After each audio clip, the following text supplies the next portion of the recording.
here is my very old and woody looking macrophylla hydrangea. It needs a good sorting out.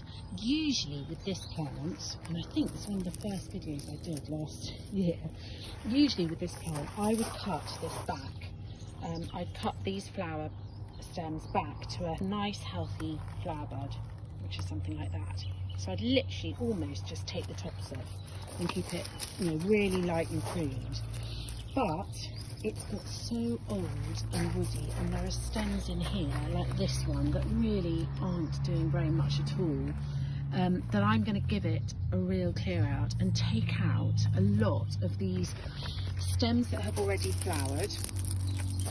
So I'll take them right down to the base, and what you're looking to keep and maintain is these new stems. These stems will have put on growth last summer and over the sort of autumn, and now these are the stems, these cinnamon coloured stems with the leaf tip on the top.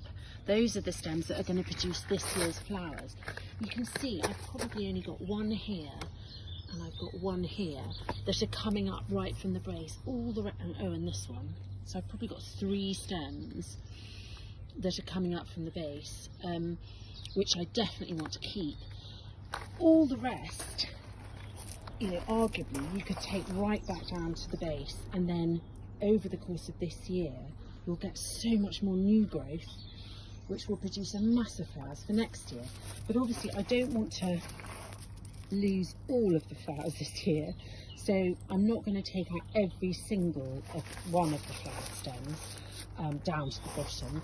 I'll probably cut a few. So for example, something like this, which is, you know, it's not too bad, not too woody, I'll probably take down to a nice healthy set of buds like to there, and there'll be a few more like that. But there are some of the really old gnarly ones. I mean, this piece here is completely dead, and that's going to come right down to the base.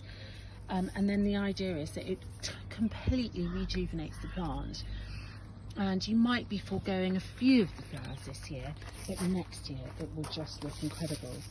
And this type of hydrangea is completely different to the hydrangea annabelles. Actually, I'll just walk over now. Sorry about the mess.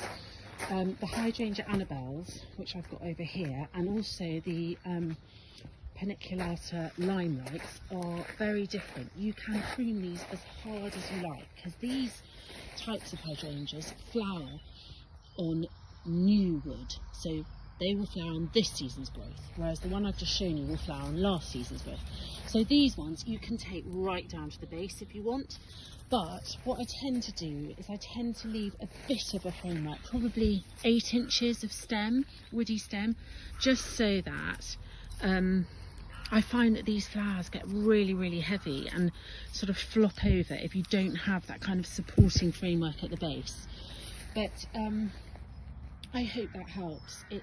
People get so worried about pruning hydrangeas, but it really honestly is quite simple.